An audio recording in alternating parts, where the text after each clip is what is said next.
It is that time of the month. This is my November wrap up. It is going to be a lot better than my October wrap up. Well, kind of. We'll dive into a little bit of that again, but I made a video about how I broke my brain in October by binging Vorkosigan Saga. So this is the after effects of a binge like that and me trying to recover. Normally what I do is I reread some books to kind of reset my brain and get me back into that mode of reading something that wasn't a series I binged. But this time I didn't do that. I read Sleeping Giants by Sylvain Neuvel, and that book is very good. It is written in the same way as World War Z by Max Brooks. And what I mean by that is the story is told through interviews and found footage style recordings and reports. And I'm not going to spoil the whole story. I'm just going to give you the little tidbit at the beginning and you can go from there. By the way, listen to the book. I think it works best on audio. The story starts with this woman telling her story about what happened on this day when she was like 11 years old. She got a new bicycle and she just rode off into the woods. She wanted to get away from her house in this small town in like South Dakota. And she goes into the woods and then she blacks out and she wakes up and there's a circle of light above her. And what has happened is she has fallen into a sinkhole. And in that sinkhole, she looks up and sees a firefighter and her dad, and they're coming to get her. And it's been a couple hours. And she looks down and looks around, and she is inside a hand like this, like in the palm of the hand is what she landed in. And around her are these flat sheets of metal with like glowing runes on it or lettering that she doesn't recognize. And the story goes from there. I don't want to spoil anything about it because it's really fun to experience. It's got some really weird dark moments too. They came out of nowhere in the best way. And the book is really good. It struggles at times with some of the pacing because of the way the story is told, but I think that it does a really good job of executing what it was trying to do. Now, after that, I was still feeling very burnt out, so I did reread a couple things, and we're going to go over them. The first one I reread was The White Rose, book 3 in the Black Company series. The book's a banger. I forgot how good it was. There are a lot of things in there that after you have read the series and you read it again, you will notice, and they will blow your mind. Just a little. I don't know what all I'm supposed to say about the third book in a book series. The White Rose is the culmination of everything that happened in the first two books, and it is the big confrontation that's been alluded to through the series, and stuff happens. Oh, I mean, I'm not going to spoil the book, but I highly recommend the series, so, y'all need to check it out. I really enjoyed The White Rose. I think I enjoyed it more this time than I did the first time. And one of the reasons why is because I had some space between Shadows Linger and The White Rose, because Shadows Linger is one of the best fantasy books ever written. So it's really hard for The White Rose to shine with that sun sitting right next to it. The book is even better on reread, and I adore that series. And I'm still taking my time. I haven't started The Silver Spike yet, but I will eventually. But I'm taking my time because my wife just finished The Silver Spike, and until she starts Shadow Games, I don't have a reason to read The Silver Spike because I'm trying to stay just a book behind her as she's reading the series for the first time. So I'll get to it when I get to it. After that, I had to dip my toe back into the Travis McGee series. So I read One Fearful Yellow Eye. One Fearful Yellow Eye is so much better the second time through. When I'm not having to really spend a lot of my brain power focusing on the plot and the mystery, I get to spend a lot of time with the characters and the environment and how he is writing all of these things. And One Fearful Yellow Eye is so good. And I think it has one of the better mysteries in the series. I have noticed something about John D. MacDonald just recently, because I read another John D. MacDonald book later in the month that we'll get to. Someone on a channel, I can't remember what it was, they pointed out that John D. MacDonald's endings aren't very good. And I was like, what are you talking about? The endings are great. The cathartic moments at the end of his stories are amazing. But when you look at the story structure, the endings are a little generic. But that doesn't bother me. I mean, I know what I'm getting into when I open a crime thriller book. They're not going to reinvent the wheel. The endings are good, but they're weaker than the first 40% of the Travis McGee books. So, 6 out of 5 stars, first 40% of the book. So it all evens out. This one has the best ending so far in my reread. I really like it. I think that it's got a little weird pacing, but I still enjoyed it. And it's not like the ending came out of nowhere. There are hints throughout the story about it. And they're hints that you, if you're smart, will notice early on, but I didn't. And then I noticed it on the reread. And I just thought that was really awesome. So yeah, One Fearful Yellow Eye. Who would have guessed that one of my favorite series of all time, I still adore on reread less than a year later. After that, I decided to get into a new fantasy series because I thought, surely I'm ready to go now. My brain is firing on enough cylinders that we can move forward and try new stuff. I read Blood Song by Anthony Ryan. Now, this book has a crazy high rating on Goodreads, like a 4.41, which most of the time I don't care about the ratings on Goodreads. I've been thinking about making a video about my favorite books that the Goodreads audience has panned, so that could be interesting. But this one, very high rating. The book is fine. It's a very competently written fantasy book. There is a lot of little things in it that bothered me. Blood Song is written in an interesting way. So there is first-person POV and third-person POV. The first-person POV is the present, and it is about this historian who is following Valen Alsorna to his death. Valen Alsorna is supposed to go duel this person, and everyone thinks he's going to die there. It's a revenge thing. They've taken him out of prison. He hasn't practiced with a sword in however long he's been in prison, and he's got to duel this guy with no time to prepare. The historian following him is there to see him die. He wants Valen to die, but on this trip across the sea, he starts listening to Valen's life story, and that's when it shifts to third person, and it goes back to Valen at like 11 years old, and the story is about his life. His father, who was like the military leader of the entire country, after Valen's mom dies, just drops him off at this chapel, this like fortress chapel thing. It's like they're warrior monks is the best way to put it. So he's just like, here, you have to stay here. Remember, the thing that matters most in our family is loyalty, so do whatever they say. And he is abandoned there to become a warrior monk. And it is very interesting. The whole watching him grow up is cool. I like Valen as a character. The story is interesting, but there's just parts of the story structure that didn't work for me, and parts of the magic system, I'm using that term loosely, felt Deus Ex Machina in places. Like the plot was hinged completely on using that magic to get it to move forward, which I didn't enjoy. And most of the characters were just okay, but it is a very competently written book. The action scenes are cool. As I said, I like Valen, the main character, but I don't know when I will read the sequels. I own all three of them in very fancy hardcovers now, so I think I'll get to it eventually. It's not like a series I would sell, but I'm also not that sucked into it in a way that would make me want to immediately start the next one. After that, I needed something that would just hit me like a truck. I needed the book of the month. And you know who I trust to recommend to me a book of the month? StoryTube, Carlos and Yolanda. I got a video where we did a book exchange. I sent them the first 5 Travis McGee books in paperback first printings from the 60s, and they sent me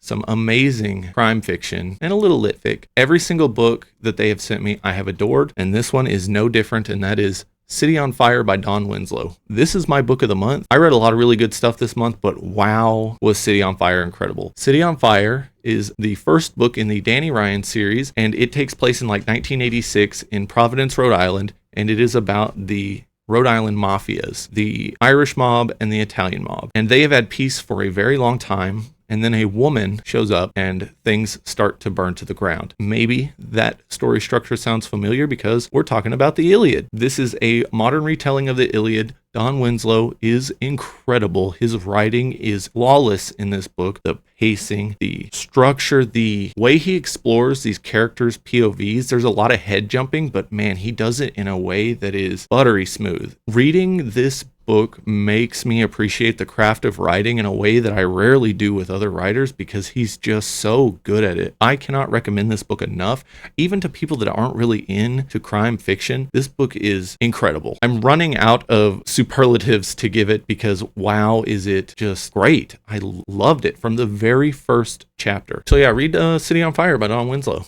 Who would have guessed that he could write another good book after something like Power of the Dog? I could have guessed that, and Carlos and Yolanda had told me so, and I decided to believe them. After City on Fire, I needed a break from that level of intensity, and I am in a tabletop RPG group where we're playing Star Trek Adventures. It's very fun, and at the end of a session, we were talking about reading and what we've been reading and stuff like that, and someone mentioned Making It So, Patrick Stewart's memoir. And they said it has been great to listen to because it's narrated by Patrick Stewart, and it's great just to hear his voice and him tell his life story. And they were right. The book is very good. I had such a great time listening to him tell me about his life. I mean, it does what every memoir does. It starts with his childhood, and he had an abusive father, like not toward him, but toward his mother, and kind of how that impacted his home life, and just what it was like to grow up in the Midlands in England, dirt poor in the 1940s. It's fascinating. And he mentions a lot of people in it that he has become very good friends with throughout his life, other actors and people. And it's great. He's such a sweet old man, and I love hearing his story and his passion and his love for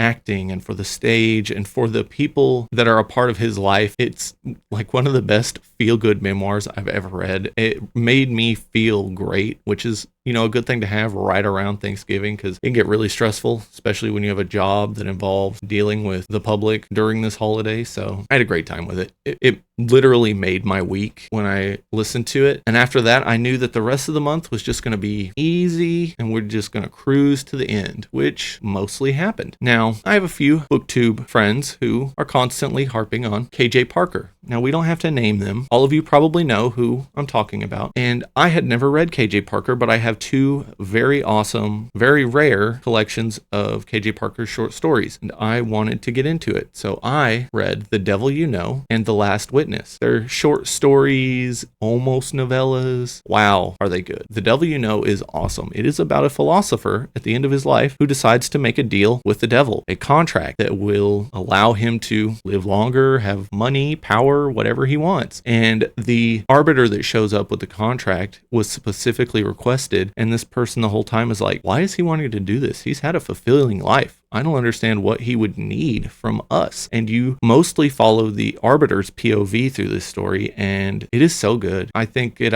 I was going to be critical of one thing, the head jumping from the philosopher to the arbiter with the contract is a little jarring occasionally. Once you understand the distinct voice that KJ Parker has for each character, it is really easy to figure out. So I really wouldn't knock it for that. It was more of I wasn't paying close enough attention early on. And then The Last Witness is not as good as The Devil You Know, but wow, does it have an ending. About 3/4 of the way through it, I'm like, this is kind of getting old. Where is this going? And then it goes somewhere, and did not expect that. Wow, that was something else. And then The Last Witness is about a guy who has the ability to steal memories from people's heads. He looks at the side of their head and essentially just bores into their brain. He sees their skin and skull like disappear, and then he warps into their brain, and it's a library where he can take things off the shelf, look at it and put it back and take it with him, and they lose that memory. It can be painful if he wants it to be, but he's a pretty subtle thief, so he's pretty good at stealing thoughts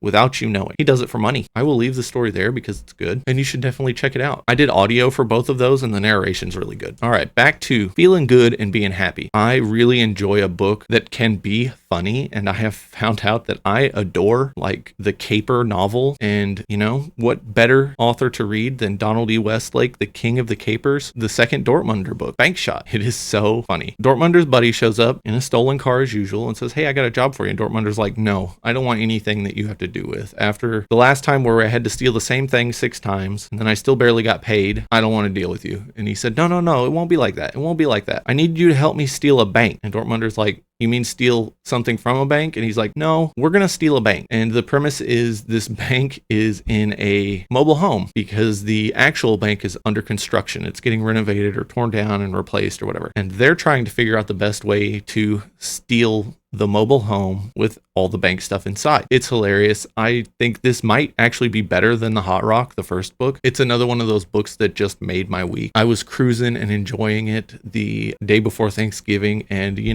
nobody could bother me. I was just completely unmoved by the insanity that is the day before Thanksgiving because I was enjoying a Donald E. Westlake caper. I'm currently looking at my Goodreads list, and my daughter has a Kindle, and it is attached to my Goodreads because it's through my Amazon account. And I was like, I don't remember reading Ramona Quimby age 8. So that's what my daughter read. She read it real fast too. I was pretty impressed. But I'm going to get rid of that on my list now because I'm not going to pad my stats with my daughter's reading. All right. So the last book of the month was one of the few physical books I read this month because November was not my month for reading physical. I read a bunch of short stories. I DNF'd 4 or 5 books, like Eyes on Paper, which I should actually talk about. We'll get to the DNFs after this last one. I read Murder for the Bride by John D. MacDonald, the second novel he had published. It is about a man who works in the oil industry. He's an engineer, and he's in Central America looking for oil. He gets a telegram or a letter or something from this journalist woman that is a friend of his in New Orleans because he's from New Orleans.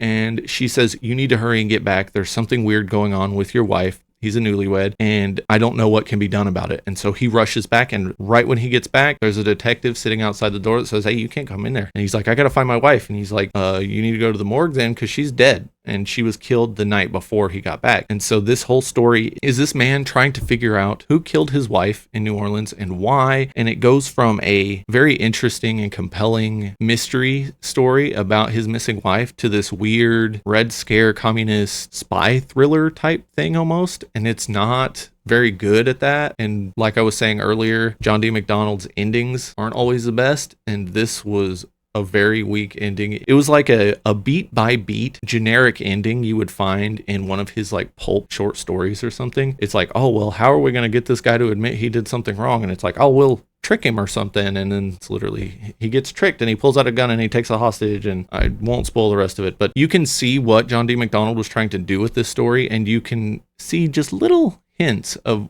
the writer he is going to become as he spends more time honing his craft. I think he does a really good job with the ambiance of being in New Orleans in 1950 and just the manhunt that is happening in the story, because at one point the main character is on the run while still trying to solve this murder. And that stuff is fun. Definitely hasn't aged well, but I don't know what you would expect from a book from 1951 by a pulp writer who's just trying to get novels published. So I'm not going to knock it for that. The story is still entertaining, but probably the weakest thing I've read from John D. MacDonald. Actually, no, I think I like it more than The Brass Cupcake. Yeah, that was it. That's what I read this month. Let's dive into these DNFs for a minute, because one of them was completely unexpected for me. I DNF'd Witchworld by Andre Norton. I've already read that book. I thought it was pretty good last time I read it. That book is terrible. Well, the first 15 or 20% of it is not good at all. I don't know what I was thinking at the time. I think I probably powered through it, and then the rest of the story was just okay. There's like dudes with bird suits and laser guns, which is pretty awesome. So that book was just, I don't know, bad. I maybe will try it again at some point, but I can't recommend that to anyone now. Like, it's on Appendix N, and in my Appendix N video, I think I said it was okay, and now I feel bad. But a lot of the people that read and enjoy Appendix N probably won't care that the first 20% is dumb, because the bar is pretty low for a lot of Appendix N stuff. Like, I know that's gonna frustrate some people, but let's be real. A lot of the books on there are just like pulp trash, but not the good trash. Now, the next thing I DNF'd was Dragon Flame and Other Nightmares by Don McGregor. It is one of the worst books I have ever attempted to read. I picked it up at that estate sale where I got the awesome old tabletop RPG stuff. I thought, this is a cool cover, and I was flipping through and I was like, this is pretty awesome art. This is definitely from like a Marvel artist from the late 70s, and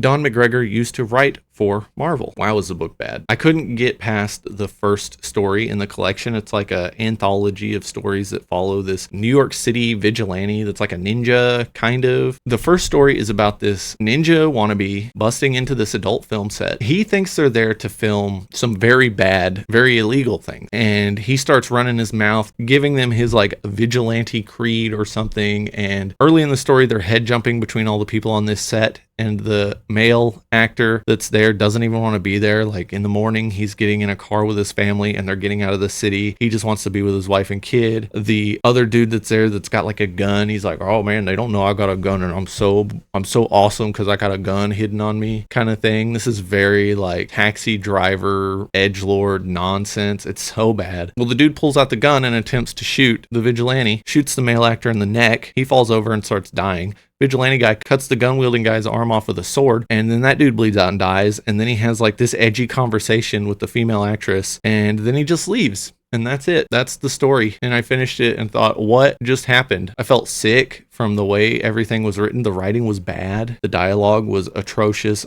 Just not good at all. And I thought, what am I doing with my life when I finished that stupid story? And I said, I will not read the rest of this. So I got to figure out what to do with that book. I guess I'll sell it, but I'll almost feel bad for anyone that buys it and doesn't know what it's about. And after that, I DNF'd Street Lethal by Stephen Barnes. It is a cyberpunk book about a dude who is like a very skilled martial artist in like zero gravity or something. I don't know. I couldn't get past the first chapter. I could not stand the way it was written.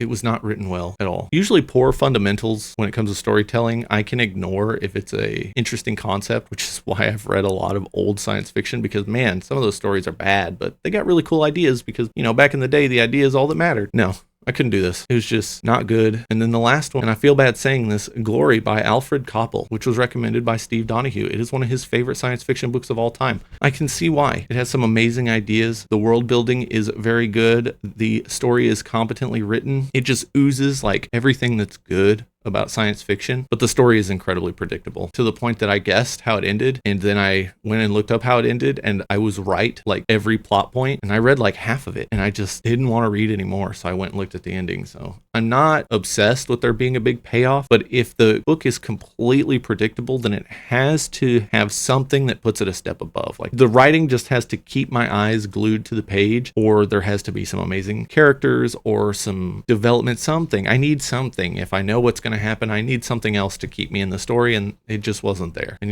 that's it. That's what I read, what I DNF'd. I think I DNF'd some other stuff too, and I read a couple of John D. MacDonald short stories in some old pulp magazines, but I'm going to cover those in their own thing eventually. I've been trying to take notes for every story, and so maybe I'll do it by decade or by year. I don't know yet. But beyond that, what are my plans for December? My plans for December are pretty easy. I'm like 2 or 3 books away from having read as many books this year as I did last year, and I'm just going to cruise. I'm going to read whatever I want. I do have a couple rereads in mind, and beyond that, I don't know, it's whatever I want. I think I want to try Nightside City by Lawrence Watt Evans. It's a lesser-known cyberpunk novel from 1989. It looks interesting. I was reading a blog post by someone, and they said it's one of their favorite books of all time, and I looked at all their other favorites, and they're my favorites, so hopefully that means something. I do want to read some more KJ Parker as well, probably some short fiction because I've got those 2 collections. Beyond that, I am open to some suggestions. Maybe it's something I've had in a book haul recently that I forgot about that I should pull out and read. Let me know in the comments what you think I should finish the year with. Please don't recommend a tome, and let me know what you read in November and what you're going to be reading in December. I know it's a busy month, so like my reading is going to tank because I got so much going on, and I think that's it. Thanks for watching, and with that, I'll see you next time.